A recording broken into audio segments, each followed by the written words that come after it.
नीलम के पति का देहांत हुआ तो उसके भाई ने कहा कि मैं तुम्हारी मदद नहीं कर सकता, तो वह वापस आ गई और अपनी बच्ची के लिए एक दुकान से दूध लाकर उसे पिलाती और फिर उस दुकानदार के घर चली जाती। तो राकेश जी अपने बेटे से कहते कि जाकर नीलम की खबर लो कि वह किस हाल में है। एक दिन भाई को ख्याल आया और वह नीलम के घर गया। वहाँ लोगों ने कहा कि वह डेयरी वाले सेठ के घर मिलेगी क्योंकि वह गलत काम करती है। भाई गुस्से से भरा सेठ के घर गया तो उसकी आंखें फटी की फटी रह गई। नीलम अपनी 2 महीने की बेटी को लेकर भाई के दरवाजे पर खड़ी थी। 15 दिन पहले उसके पति का देहांत हो गया था। 15 दिन तो रिश्तेदार मिलने जुलने वाले उसे कुछ पैसे दे जाते थे, लेकिन अब 2 दिन से उसके घर में खाने को कुछ नहीं बचा था। नन्ही सी बच्ची बार बार दूध के लिए रो रही थी। नीलम अपना बैग उठाए आज भाई के घर आ पहुंची थी।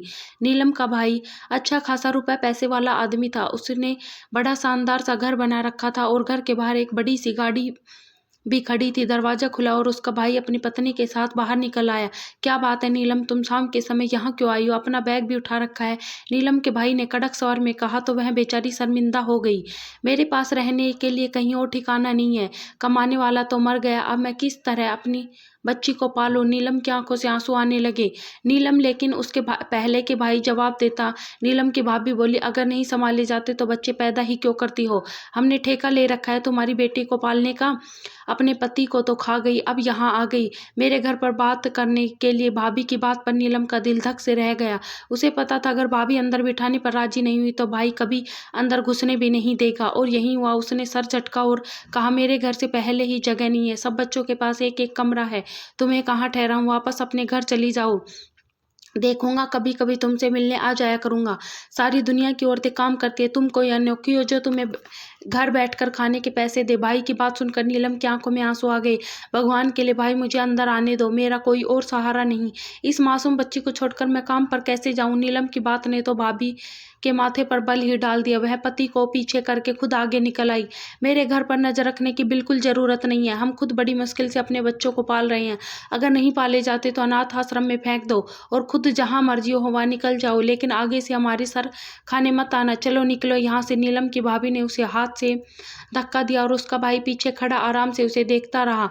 नीलम भीगी आंखों के साथ अपनी मासूम बच्ची को सीने से लगाए भाई के घर से वापस पलट आई। नीलम के पति की जिंदगी में भी उसके हालात कुछ अच्छे नहीं थे, मगर अब तो उसने 2 दिन से कुछ नहीं खाया था। छोटी बच्ची भूख से बिलख रही थी। मकान का किराया सर पर था और नीलम के पास तो देने के लिए 1 रुपए भी नहीं था। जब काफी देर बच्ची चुप ना हुई तो नीलम ने अपने पल्लू को पानी में गिला करके उसके मुंह में टपकाना शुरू कर दिया।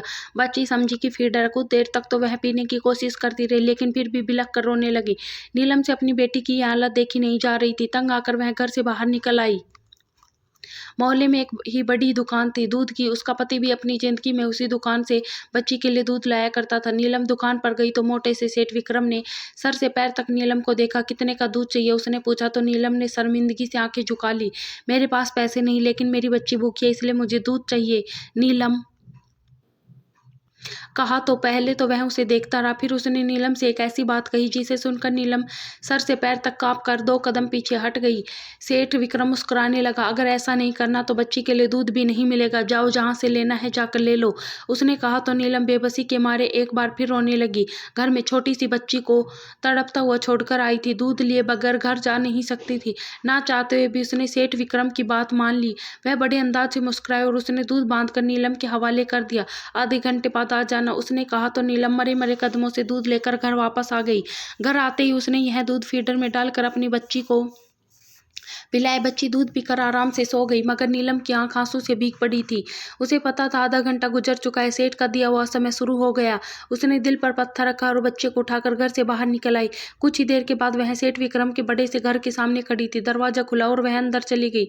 नीलम रोजाना दूध लाने के बाद दुकानदार के घर जाने लगी। मोहल्ले वालों ने कुछ समय तो ध्यान ना दिया, लेकिन फिर लोग उस पर नजर रखने लगे। उस दिन भी नीलम किचन में खाना बना रही थी और उसकी बेटी आंगन में पड़ी चारपाई पर खेल रही थी। जब शांति मौसी घर के अंदर आई, वह मोहल्ले की जासूस मौसी के नाम से मशहूर थी। वह सर से लेकर पैर तक नीलम को घूरने लगी। क्या बात है, नए कपड़े पहन रखे हैं? पति को मरे हुए भी ज्यादा समय नहीं हुआ और तू गुलछरे उड़ाती फिर रही है, यह सब चक्कर क्या है? शांति मौसी ने कहा। नीलम बुरी तरह घबरा गई। क्या बात कर रही है मौसी? ऐसा कुछ नहीं, यह कपड़े तो मुझे किसी ने दिए हैं, नीलम ने कहा। तो शांति मौसी मुस्कुरा दी। हाँ हाँ, हमें सब पता है कि यह कपड़े तुझे किसने दिए, और यह पतीली तो दिखाओ। पनीर बन रहा है, तेरे पास तो दूध लाने के पैसे नहीं होते, अब यह पनीर कहाँ से आया? शांति मौसी शक भरी नजरों से नीलम को सर से पैर तक घूर रही थी, जबकि वह बुरी तरह से घबरा कर खुद को छुपाने की कोशिश कर रही थी। तभी उसकी बच्ची रोने लगी, बोली, बच्ची को उठाकर चुप करने लगी। शांति मौसी अचानक बोली, लगता है तेरी बच्ची को भूख लगी है, चल छोड़ सारे काम और सेठ के घर चली जा, वहीं से मिलता है ना तुझे दूध और यह सब भी। शांति मौसी की बात पर नीलम हक्का बक्का रह गई, लेकिन इससे पहले कि वह कुछ कहती, शांति मौसी घर से बाहर निकल गई। बाहर निकलते ही उसने पूरे मोहल्ले में मशहूर कर दिया कि नीलम नए कपड़े पहनकर पनीर की सब्जी बना रही है। यानी उसके हालात अच्छे हो गए हैं, लेकिन वह खुद तो कुछ नहीं कमाती, आखिर कौन है उसे यह सारे ऐशो आराम दे रहा है। पूरे मोहल्ले में दबे दबे अंदाज में बातें होने लगी। हर दिन नीलम के घर कोई ना कोई आ जाता और उसे उल्टे सीधे सवाल करता। नीलम रोई सी हो जाती, मगर उसकी मजबूरी थी। जैसे ही वह किसी के मदद के लिए कहती, सब पीछे हट जाते। थक कर उसे वही तरीका अपनाना पड़ता। वह दुकान पर जाती, सेठ से दूध खरीदी और उसे वही कहता जो पहले दिन कहा था। नीलम ना चाहते हुए बेबस मजबूर होकर उसके घर चली जाती, मगर नीलम के भाई और भाभी अब तक यह खबर नहीं पहुंची थी। नीलम का बूढ़ा बाप जो बेटे के साथ रहने पर मजबूर था, उसे खबर मिल चुकी थी कि नीलम भाई के दरवाजे पर आई थी, लेकिन उसे खाली हाथ वापस भेज दिया गया। वह बड़े बेचैन थे। राकेश जी ने कई बार अपने बेटे को समझाने की कोशिश की थी, बेटा तुम नीलम को इस हाल में अकेले छोड़ सकते हो, वह विधवा है और अभी उसकी उम्र ही क्या है। यह समाज अकेली औरत को रहने नहीं देता, ना जाने वह कैसे जिंदगी गुजार रही होगी। कमाने वाला तो मर गया, उसका तो घर भी अपना नहीं, किराए का है। रोहन को मरे हुए 3 महीने गुजर चुके थे, तुम्हें पलट कर उसकी खबर तो लेनी चाहिए। राकेश जी ने बेटे को कहा तो उसकी पत्नी तना कर बोली, ज्यादा हमें समझाने की जरूरत नहीं, आपकी बेटी जवान है और हाथ पांव सलामत है, कमा कर खा लेंगे, हम अपने बच्चों के खर्चे पूरे करें, आपके नखरे उठाए, फिर आपकी बेटी को भी पाले। इस घर के बाहर अनाथ आश्रम का बोर्ड लगा देती हूँ कि जिसका कोई घर ठिकाना नहीं, वह यहीं आकर रहना शुरू कर दे, क्योंकि हमारे पास मुफ्त के पैसे हैं। बहू के इस तरह बदतमीजी से बोलने पर राकेश जी खामोश हो गए। उनका बेटा सुरेंद्र खामोशी से बैठा पत्नी की चलती जुबान देख रहा था। कोई फर्क नहीं पड़ता था कि उसकी पत्नी ने उसके पिता की कितनी बेइज्जती की थी। राकेश जी दिल पर पत्थर रखकर खामोश हो गए।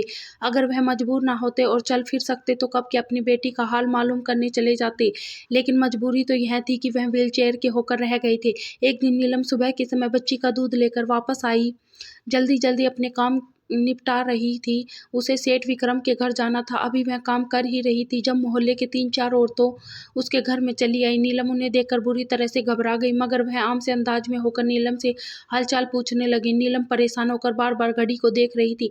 सेठ का दिया हुआ समय खत्म होने वाला था, उसे जल्दी ही वहां पहुंचना था, मगर औरत थी कि उठने का नाम ही नहीं ले रही थी।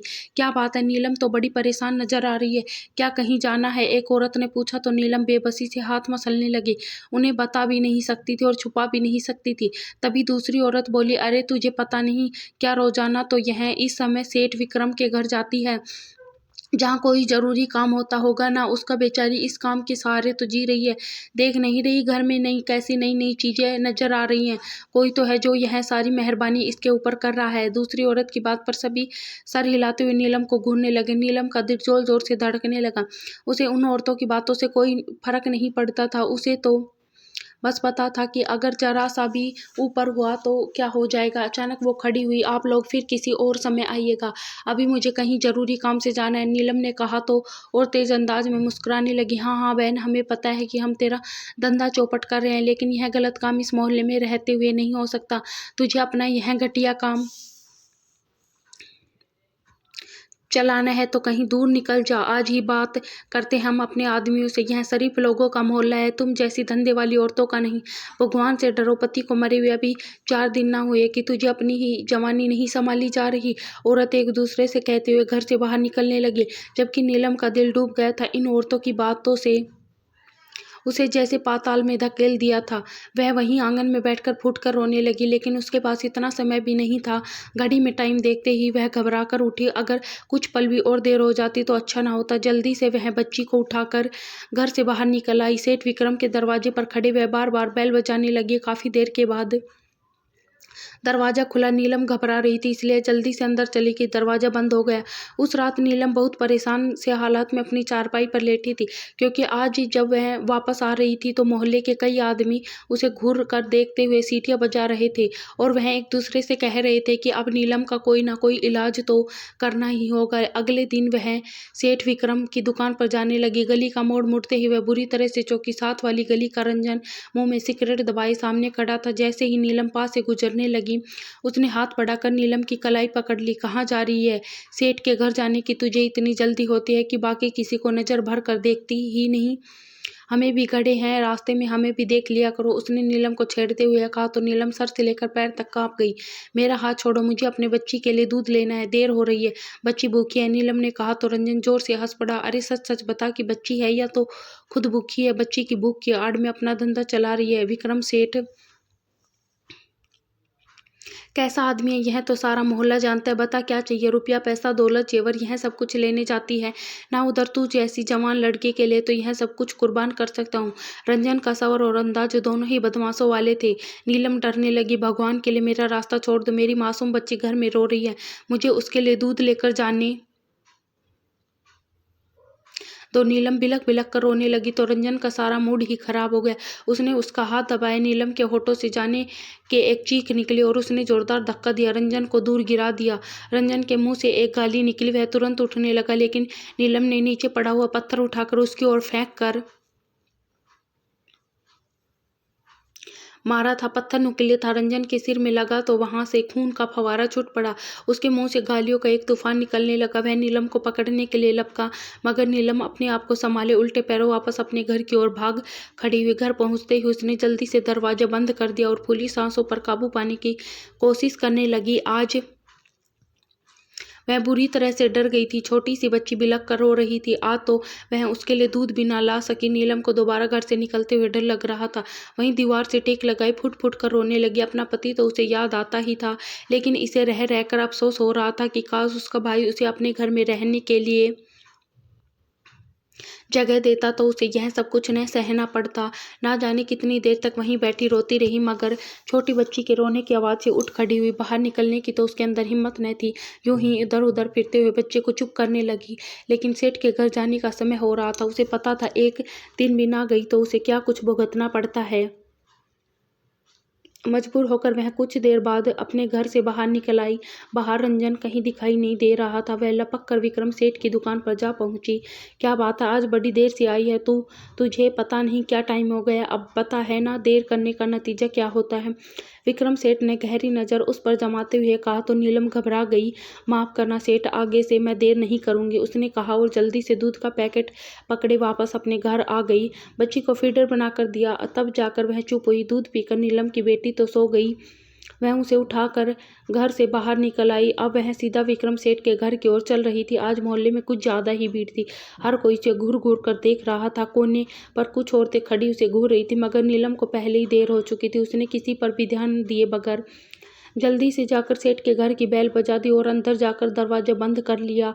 बाहर खड़ी औरतें और आदमी यह सब देखकर कहने लगे, नीलम का कोई इलाज तो करना ही पड़ेगा, उसने तो पूरे मोहल्ले को गंदगी का गट्टर बना दिया है। यह कुछ आदमी थे जो कोने वाले चाय की दुकान पर बैठकर बातें कर रहे थे। रंजन भी उन्हीं में से एक था। ऐसी औरतों के मोहल्ले में रहने से हमारे अपने घर की औरतें खराब हो जाएंगी।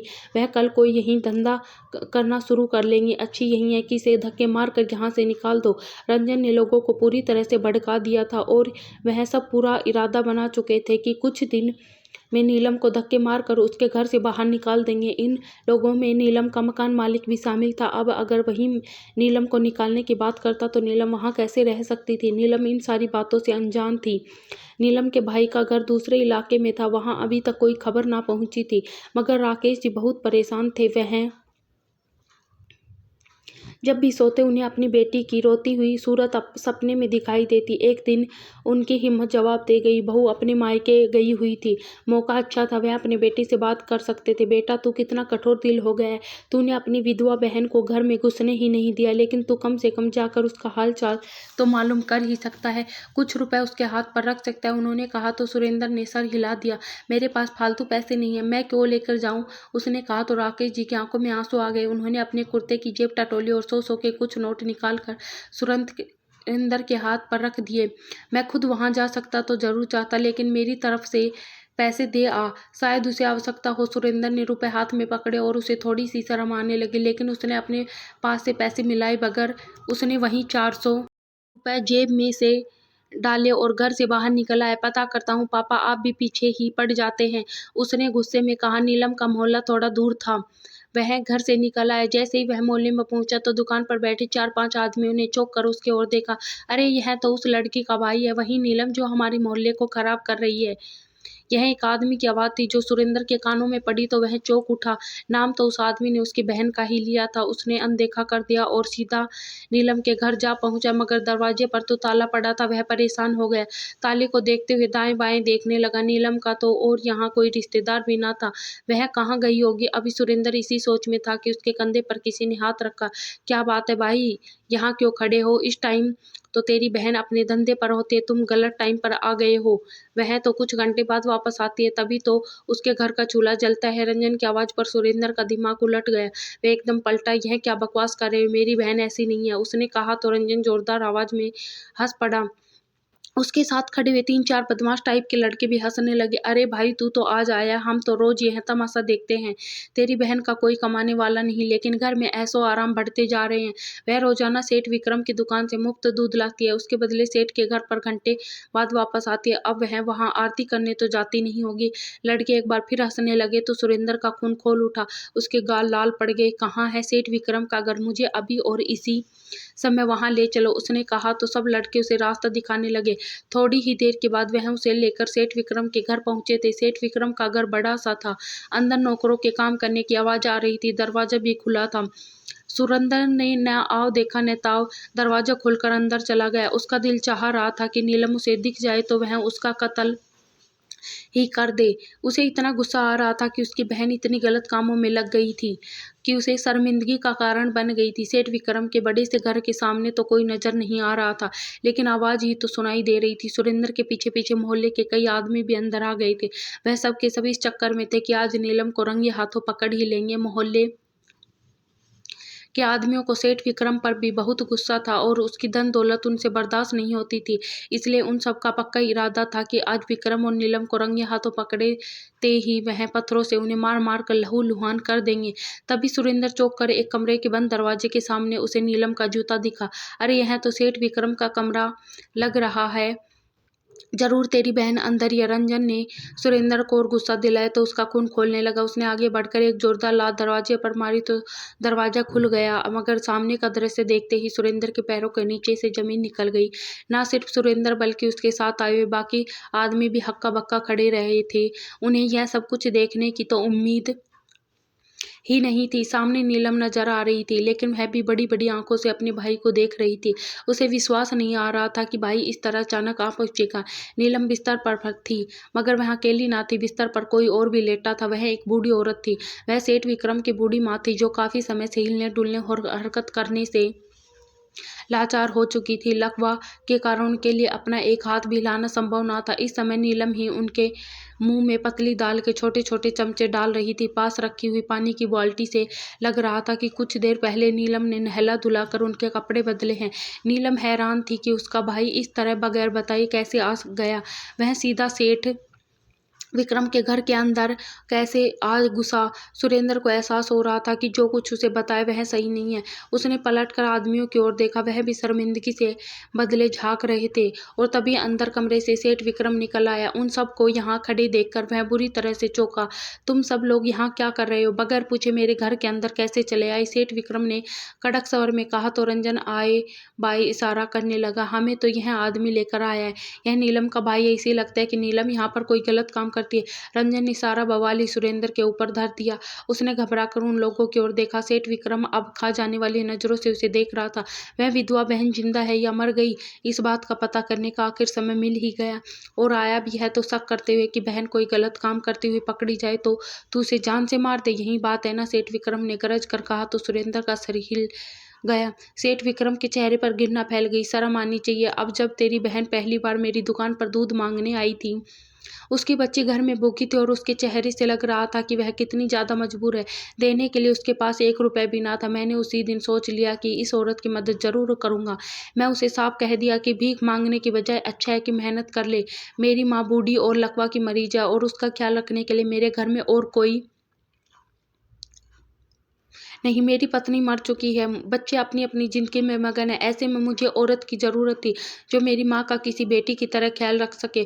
और नीलम ने सच में यह कर दिखाया। वह ठीक समय पर आकर मेरी माँ को नहला धुला कर कपड़े बदल देती है, उन्हें खाना खिला देती है और कुछ समय उनके साथ भी रहती है और उनकी देखभाल करती है। और फिर जब शाम हो जाती है तो वह अपने बच्चों को लेकर यहाँ से चली जाती है। इसके बदले में मैं इसे पैसे देता हूँ और उसकी ज़रूरत भी पूरी कर देता हूँ। लेकिन यह समाज में नेक और सुशील औरत को कोई जीने नहीं देता, यहाँ तक कि उसके सिर पर चादर भी नहीं टिकने देता। उसके ऊपर झूठे आरोप लगाना शुरू कर दिए। वह बेचारी सबको अपनी सफाइयाँ देती रही। सब